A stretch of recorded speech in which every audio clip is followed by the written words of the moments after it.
امیدیں لگائی جا سکتی ہیں. اللہ کی طرف سے گارنٹی بولتے کیوں نہیں ہے, گارنٹی صرف ایک کے لیے ہے, کیونکہ قرآن میں زیادہ فوکس اسی کو کیا, عمل. یہی وجہ ہے کہ آج لوگ عمل سے ہٹ گئے ہیں اور بس ان چیزوں پہ, کراؤڈ پہ, اور اتنے لوگ ہیں میرے نعرے لگانے والے, اور اتنے لوگ, اور کچھ لوگوں نے عجیب معیار بنا لیے ہیں, میں صبح اتنے وظیفے پڑھتا ہوں, شام کو اتنی تلاوت کرتا ہوں. گناہ سے آپ بچتے ہو کہ نہیں بچتے؟ اگر آپ گناہ کر رہے ہو تو پھر معاملہ آپ کا خراب ہے. سب سے پہلے قرآن نے اعمال کو فوکس کیا ہے. قرآن میں ہے نا, والعصر ان الانسان لفی خسر, انسان خسارے میں ہے, الا الذین آمنوا وعملوا الصالحات, سوائے وہ لوگ جو ایمان لائے اور نیک اعمال کیے. یہ تو نہیں کہا قرآن نے کہ سب انسان خسارے میں, سوائے وہ لوگ جو مر جائیں تو پیچھے دے کے چڑھا رہے ہیں لوگ ان کے لیے, سوائے وہ لوگ جو مر گئے تو پیچھے قرآن خوانی پہ قرآن خوانی ہو رہی ہیں, وہ خسارے میں نہیں ہے. نا نا نا نا نا, اصول اور ضابطہ جو لا ہے وہ کیا ہے؟ آمنو, عقیدہ درست, وعملوا الصالحات, اور اعمال اچھے کر لو, اپنے عمل کو فوکس کرنا ہے بھائی تو یہ کر لو, پھر باقی چیزیں غریبی میں چلاؤ. مر جائے تو اتنے لوگ جنازے میں آ جائیں, اچھی بات ہے, اولاد دعا کرے آپ کے لیے, بہت اچھی بات. یہ سب غریبیاں ہیں. آپ پلیٹ ہی خرید نہیں رہے ہو, کھانا ہی غریبی سے شروع کر رہے ہو. آپ ہوٹل میں گئے, آپ نے کہا یار نہاری کتنے کی, اس نے کہا 100 روپے کی. آپ نے کہا اچھا روٹی کتنے کی, اس نے کہا 15 روپے کی یا 10 روپے کی. آپ نے کہا چائے کتنے کی, اس نے کہا جی 20 روپے کا کپ ہے. آپ نے کہا اور غریبی, اس نے کہا غریبی فری میں. تو آپ نے کہا 8 غریبیاں لے آؤ, خالی 8 غریبیاں لے آؤ. وہ کہے گا بھائی جان پہلے کھانا تو کھاؤ. ہاں اگر روٹی بیوہ ہو گئی, یعنی سالن ختم ہو گیا اور روٹی رہ گئی خالی, تو روٹی بیوہ ہو گئی, تو اس کو بیوہ ہونے سے بچانے کے لیے ہم تھوڑی سی غریبی لا دیں گے. یار تھوڑا سا ہمارا بھی حق بنتا ہے کہ آپ نے 100 روپے کی پوری پلیٹ خریدی ہے, تو اب اگر آپ کا پیٹ خالی رہ گیا, 2-4, ہم تو پورے کھانچے بھرتے ہیں نا بھائی. جب کھانا کھایا جاتا ہے ہوٹلوں میں تو جتنے بھی کھانچے ہیں پتے تک میں خوراک پہنچائی جاتی ہے, یعنی آتے ماتے تو بھر جاتی ہیں, اس کے بعد گردوں میں, پھیپڑوں میں, جہاں جگہ ملتا ہے ہم پہنچا رہے ہوتے ہیں. تو وہ غریبی سسٹم پاکستان میں, دنیا میں کہیں نہیں ہے, شاید انڈیا میں بھی ہو. اس کا فلسفہ یہ ہے کہ بھائی آپ نے پلیٹ کے پیسے دیے تھے, 100 روپے کی روٹی, آپ نے کھانا کھا لیا, پیٹ بھر گیا, 2-4 کھانچے آپ کے باقی رہ گئے ہیں, تو اب ہوٹل والا کہتا ہے یار اب اس سے کے پیسے آپ سے کیا لینے, چلو آپ نے اتنی قیمت ادا کر دی تو 1 غریبی یا 2 غریبیاں بھی کھلا دے گا, وہ تھوڑی سی ڈال کے لے آئے گا, چلو جی. تو یہ جو جنازے میں اتنے لوگ آ جانا, اس سے بخشش کے وعدے ہیں. اسی طرح جو ہے پیچھے لوگ آپ کے لیے دعائیں مغفرت کرتے ہیں, ایصال ثواب کرتے ہیں, صدقہ کرتے ہیں, یہ اللہ کی طرف سے غریبیاں ہیں, یہ اصل نہیں ہے. جنت کی اصل قیمت عمل ہے, عمل. سمجھ میں آ رہی بات؟ جہنم سے بچنا ہے تو عمل. تو پہلے عمل مکمل ہو جائے, پھر نیچے بعد میں اولاد بھی دعائیں مانگ رہی ہے, اور بچوں میں حافظ بھی ہیں, وہ بھی بخشوائیں گے انشاءاللہ, شہداء بھی بخشوائیں گے, علماء بھی بخشوائیں گے, اور جناب پھر ساتھ ساتھ جو ہے وہ غریبوں کو کھانا بھی کھلایا جا رہا ہے, ایصال ثواب بھی ہو رہا ہے. تو یہ غریبیاں بھی ہیں. ہم نے جب یہ فضائل سنے اسلام میں غریبیوں کے, ہم نے عمل کو پیچھے کر دیا. لوگ سود بھی کھا رہے ہیں, چوری کے پیسوں سے حج کر رہے ہیں جا کے, کرپشن دبا کے ہو رہی ہے, بہنوں کی وراثت پھوڑی ہوئی ہے طبیعت سے, ان سے معاف کروا لیتے ہیں, بہنوں سے 2-2 کروڑ کے پلاٹ معاف کروا لیے ان سے, ٹھیک ہے نا, وہ معاف کروا لیے, ان کی وراثت نہیں دے رہے. اور جناب معاشرے میں جو بیوہ عورتیں رول رہی ہیں, دیکھ رہے ہیں ان کو اپنی آنکھوں سے, مگر کوئی اس سنت کو زندہ کرنے کے لیے تیار. میں تو اس کو بھی ایک جرم ہی سمجھتا ہوں. اور جناب لڑکیوں سے دوستیاں بھی ہیں, اور فون پہ گپیں بھی ہو رہی ہیں, 10-10 گرل فرینڈ پالی ہوئی ہیں, اور جناب شادی کرتا نہیں ہے, اور ادھر بھی دوستی ادھر بھی دوستی, بیگم, اور کر بھی لی تو وہ دوستیاں نہیں چھوڑ رہے. وہ بیگم کو بیوقوف بنانے کے لیے وسیم ستار کے نام سے لڑکیوں کے نمبر سیو کیے ہوئے ہیں. تو یہ ساری بدماشیاں طبیعت سے چل رہی ہیں. سارا دن جھوٹ بولتے رہتے ہیں, سچ بولا ہی نہیں جاتا, نہ داڑھی رکھنے کی توفیق ہو رہی ہے, نہ نماز پڑھنے کی توفیق ہو رہی ہے, سارے الٹے کام. لیکن جناب جنازہ ایسا خاندانی ہو جائے گا تو بخشوا دیے جائیں گے, اور جناب پیچھے پبلک جب مریں گے تو کھانا لوگوں کو کھلائے گی. نہ عقیدہ درست ہے. تو میرے بھائی یہ پھر سنہری خواب ہیں جو شیطان آپ کو دکھا رہا ہے. قرآن میں کیا کہتا ہے قرآن؟ الذین ضل سعیہم فی الحیات الدنیا, بہت سے لوگ ایسے ہیں دنیا میں بڑی محنت کرتے ہیں لیکن ضائع ہو جاتی ہے. یہ وہ لوگ ہیں یحسبون انہم یحسنون صنعا, یہ وہ سمجھتے ہیں کہ ہم اچھے کام کر رہے ہیں, حالانکہ وہ اچھے نہیں ہوتے. وہ سمجھتے ہیں ہم یہ جو کر رہے ہیں بہت اچھے ہو جائیں گے. فرمایا نہیں, پہلے عمل ہے میرے بھائی. سمجھتے ہو کہ نہیں سمجھتے ہو؟ اس لیے عمل کو فوکس کرو, اس کے بعد غریبیاں ٹھیک ہیں. عمل ہی نہیں ہے, غریبیوں پہ گزارا چلا رہا ہے. تو وہی ہے بھائی, وہ ایک آدمی گیا ہوٹل میں, وہ رائتے پہ بھی ہے یہ واقعہ, تو غریبی پہ ہے نا, کہ بھائی یہ روٹی کتنے کی, یہ سالن کتنے کا, یہ اتنے کا, رائتا, پھر اس نے کہا رائتا لے آ بس تو خالی, ٹھیک ہے نا. تو اس لیے عمل سب سے پہلے عمل ہے. عمل حقوق اللہ بھی پورے کرنے اور حقوق العباد بھی, یہ پورے کرنے کے بعد میرے بھائی کوئی بھی جنازے میں شریک نہ ہو. بے شک ایک بندہ بھی دفن ہی نصیب نہیں ہوتا. فرض کر لو آپ بہت نیک تھے, نیک آدمی تھے, خدا نہ خواستہ ایسی جگہ آپ کی موت ہوئی, اور موت بھی بڑی خطرناک ہوئی, یہ بھوک پیاس سے ریگستان میں تڑپ تڑپ کے مر گئے آپ. ایک مثال دے رہا ہوں, ٹرین کے نیچے آ کے مر گئے, بم دھماکے میں چیتھڑے اڑ گئے, کوئی ٹینشن لینے کا نہیں ہے. عمل اچھا تھا نا, جس طرح بھی مرو, دفنانا نصیب ہو یا نہ ہو, جنازہ نصیب ہو یا نہ ہو, غسل کفن نصیب ہو یا نہ ہو, کوئی ٹینشن. یہ بعد والوں کی ٹینشن ہے. میت کو اگر غسل نہیں دیا تو جنہوں نے نہیں دیا ان کو گناہ ملے گا, میت کو تھوڑی گناہ ملتا ہے. جنازہ پڑھنا تو بعد والوں کے اوپر فرض ہے کہ اکرام کے ساتھ, تمیز کے ساتھ, عزت کے ساتھ دفن کرو اس کو. تو میت نے اپنا عمل کیا تو بس وہ بری ذمہ, اب اللہ اسے نواز دے گا. اور اگر اپنا عمل میرے بھائی اچھا نہیں ہے, اللہ کی نظر میں, پبلک کی نظر میں نہیں, کچھ چیزیں ایسی ان کو پبلک ہٹو بچوں کہتی ہے, بڑا زندہ باد ماشاءاللہ, اللہ نہیں مانتا اس کو. اللہ کی نظر میں اگر آپ کا عمل اچھا تھا, ہمارے ایک دوست تھے بڑے نیک, اللہ ان کی مغفرت فرمائے, وہ ٹرین سے اترتے ہوئے نا پاؤں پھسلا پلیٹ فارم پہ, اور ان کی پوری ٹانگ کٹ گئی ٹرین کے نیچے, ڈیتھ ہو گئی ان کی. تو ان کے رشتہ دار پریشان تھے, تو بہت بری موت ہے. میں نے کہا بندہ اچھا تھا تو موت بری نہیں ہو سکتی. اللہ نے کہا ہے جو اچھا آدمی ہوتا ہے اس کی موت اچھی ہی ہوتی ہے, جو برا آدمی ہوتا ہے وہ اگر ایئر کنڈیشن روم میں اور اود کی خوشبو میں بھی اگر مرے گا نا, اچھی موت نہیں ہے. بادشاہوں کی موت اکثر بڑے وی آئی پی کمروں میں ہوتی ہے, بہت اچھے اسٹائل میں ہوتی ہے, حالانکہ بہت پیسہ کھا کے مر رہے ہوتے ہیں. اور یاد رکھو یہ جو موت کی تکلیف ہوتی ہے نا گناہگاروں کو, اس سے دنیاوی تکلیف مراد نہیں ہے. دنیا میں بعض دفعہ نیک آدمی بہت اذیت والی موت سے مرتا ہے, اور برا آدمی بڑے آرام سے مر جاتا ہے.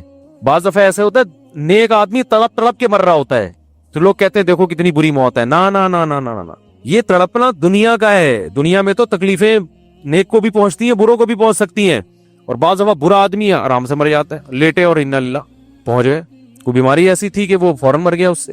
تو اس لیے یہ کوئی معیار, لوگ میت کی شکلیں دیکھ کے اندازہ لگا رہے ہوتے ہیں, شکل پہ نور برس رہا ہے, بہت نیک آدمی تھا. وہ بھائی جو ہارٹ اٹیک سے مرتا ہے, برین ہیمریج سے مرتا ہے, اس کی شکل پہ نور ختم ہو جاتا ہے, چاہے وہ کتنا ہی نیک آدمی ہو. تو یہ کوئی معیار نہیں ہے اتنی خوبصورت شکل مرنے کے بعد اور اتنی بدصورت شکل. نیک آدمی کی شکل خراب ہو سکتی ہے مرنے کے بعد, بیماری ایسی تھی جس سے فوراً باڈی خراب ہونا شروع ہو گئی. برے آدمی کی شکل اچھی ہو سکتی ہے مرنے کے بعد, کیونکہ وہ جس طرح سے مرا ہے تو ہو سکتا ہے اس بیماری کی وجہ سے باڈی جلدی خراب نہ ہو, یا ٹھنڈے علاقے میں مرا ہے. اب کوئی چترال کے برف خانے میں مر گیا, شراب پی کے بھی مرے گا, جلدی خراب نہیں ہوگا, 3 دن بعد بھی جائیں گے نورانی مسکراتا ہوا چہرہ نظر آئے گا اس کا. چترال میں برف پڑ رہی ہے نا آج کل, تو اب برف میں کوئی مر گیا سردی سے, تو مرنے کے بعد آپ جاؤ, جب تک مارچ اپریل شروع نہیں ہوتا اس کی باڈی ایک دم جس طرح اسٹائل سے مرا ویسے کا ویسے. اور اگر کوئی جیکب آباد کی گرمی میں نمازی آدمی کا انتقال ہو گیا, مرتے ہی اس کا چہرہ خراب ہونا شروع, کیونکہ یہ قدرتی عمل ہے. کیڑوں نے کھانا ہے لاش کو, نمازی کی لاش کو بھی کیڑے کھائیں گے, اور نیک آدمی کی برے آدمی کی لاش کو بھی کیڑے کھائیں گے. یہ تو اللہ نے بتا دیا, یہ دنیا تھی ختم, اب تمہارے ساتھ تمہاری باڈی تھوڑی جائے گی قبر میں, وہ تو مادی چیز ہے, وہ تو ختم, عمل جا رہا ہے عمل. تو یہ سب چیزیں ان سے کبھی بھی متاثر نہ ہوا کرو میرے بھائی. اصل چیز صرف اور صرف اور صرف عمل ہے. اچھے عمل کے ساتھ ہمارے حضرت فرمایا کرتے تھے کہ اگر آپ کے اعمال اچھے ہیں, آپ خواب میں اپنے آپ کو روز جہنم میں جلتا ہوا دیکھو, ٹینشن مت لو, یہ شیطان ہے جو آپ کو مایوس کر رہا ہے. آپ کے عمل اگر برا ہے, آپ روز جنت الفردوس میں خواب میں ٹہل رہے ہو, تو خوش فہمی میں مبتلا ہونے کی ضرورت نہیں ہے, کیونکہ خواب نبوت کا 46واں حصہ ہے, عین نبوت نہیں ہے. جو عین نبوت ہے نا قرآن, وہ کہتا ہے کہ جو نیک عمل کرے گا, جنت تلکل جنت التی نورث من عبادنا من کان تقیا, اس جنت کا وارث ہم اس کو بنائیں گے جو پرہیزگار بن کے آئے گا, گناہوں سے بچے گا. تو قرآن تو کہہ رہا ہے کہ جو پرہیزگار بنے گا وہ جنت میں جائے گا. خواب میں آپ جہنم میں جا رہے ہو, تو قرآن بمقابلہ خواب ہو رہا ہے کہ نہیں ہو رہا؟ تو سچا کون ہے؟ قرآن ہے. لیکن لوگ قرآن کو نہیں, خوابوں کو فوکس کر رہے ہیں. بہن کی وراثت دی نہیں, آپ روزانہ جنت آ رہی ہے خواب میں آپ کو, آپ خوش فہمی ہو, یار میں تو اللہ کا شکر ہے نبی صلی اللہ علیہ وسلم کی بھی مجھے روزانہ خواب, مجھے لوگ بتا رہے ہوتے ہیں مجھے نبی کی بھی زیارت ہوئی ہے خواب میں, اور آپ صلی اللہ علیہ وسلم نے شفقت کا ہاتھ میرے سر, ایسے خواب آ رہے ہوتے لوگ. میں ان سے پوچھتا ہوں بہن کی وراثت دے دی؟ کہہ رہے ہیں یار وہ تو ابھی 10 سال ہو گئے, ابا کو پہ دیکھیں گے. بھائی وراثت نہیں دی, گھر والوں کے ساتھ سلوک اچھا ہے آپ کا, گھر والوں سے رابطہ کرو گے, 2 نمبر آدمی ہے اتنا تمیز سے, گھر میں دوستوں کے ساتھ بیٹھا ہوتا ہے, ایسا ہنسی خوشی زبر, گٹر کے ڈھکن پہ بیٹھے ہوتے ہیں نا دوستوں کے ساتھ. اب تو کراچی میں ڈھکن ہی ختم کر دیے گورنمنٹ نے, گٹروں میں کراچی میں حکومت نے ڈھکن اس لیے ختم کیے تاکہ یہ اوباش قسم کے لونڈے لپاڑے گٹر کے ڈھکن پہ نہ بیٹھیں. ہم اچھی نیت کرتے ہیں نا حکومت سے, کہ کراچی میں گٹر کے ڈھکن اس لیے غائب ہوئے تاکہ یہاں بیٹھ کے لوگ گٹکا کھاتے تھے، تو حکومت نے گٹکے کو ختم کرنے کے لیے گٹروں سے ڈھکن کیا کر دیے؟ غائب۔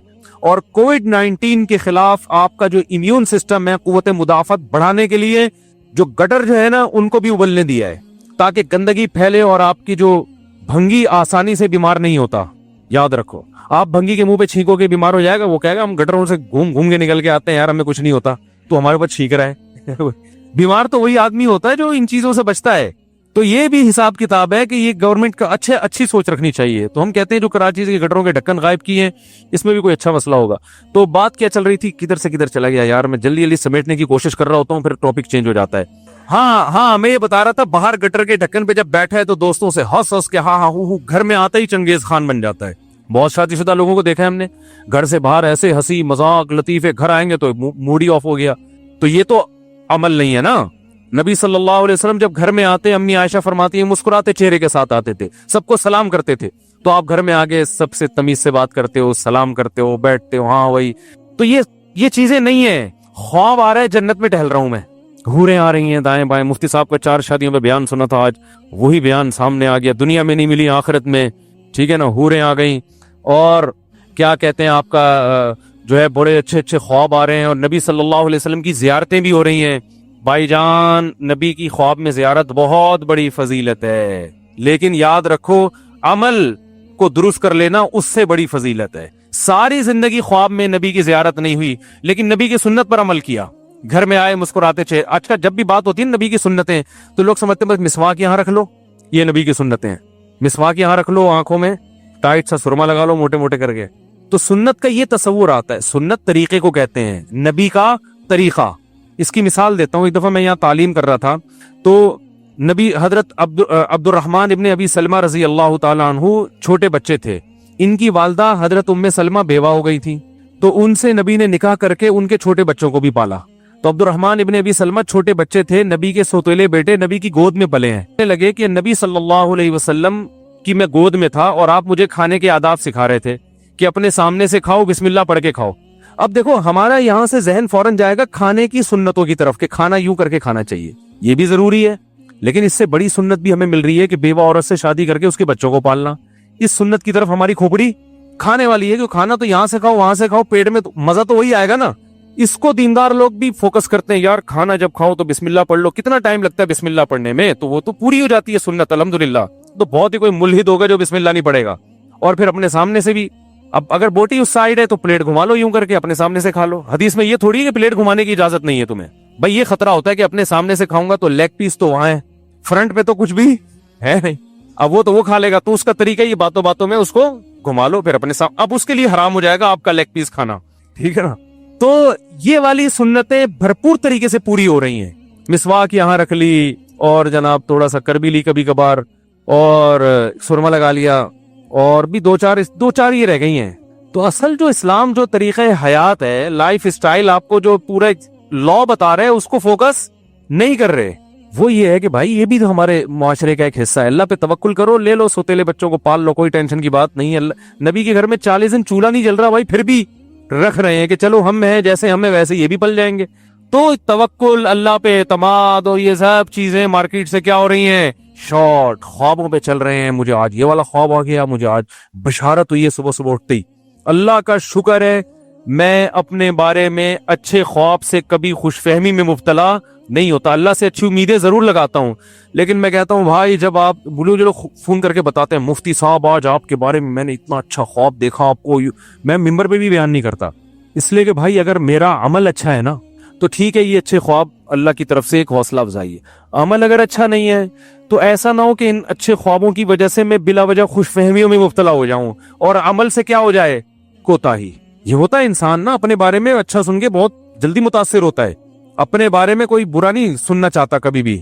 جب آپ کی کوئی تعریف کرے نا آپ فوراً یقین کرو گے، برائی کرو گے اتنی جلدی یقین نہیں آتا انسان کو، آدمی کہتے جھوٹ بول رہا ہے، یہ انسانی نیچر ہے، سب کی ہے۔ ہماری بھی ہے, آپ کی بھی ہے, سب کی ہے یہ نیچر. تو جب اپنی برائی ایک انسان کو معلوم ہے کہ میری یہ نیچر ہے کہ کوئی تعریف کرے گا تو چوڑے میں آؤں گا, برائی کرے گا تو نہیں مانوں گا, تو بہتر ہے اپنی اس برائی کو پہلے سے انسان جان کے لوگوں کو تعریف کرنے سے منع کر دے کہ بھائی ہمیں زیادہ چوڑے میں لانے کی ضرورت, خواب سنا سنا کے یہ دیکھا وہ دیکھا, وہ بھائی عمل کو فوکس کر لے انسان, بس اللہ عمل کی توفیق دے.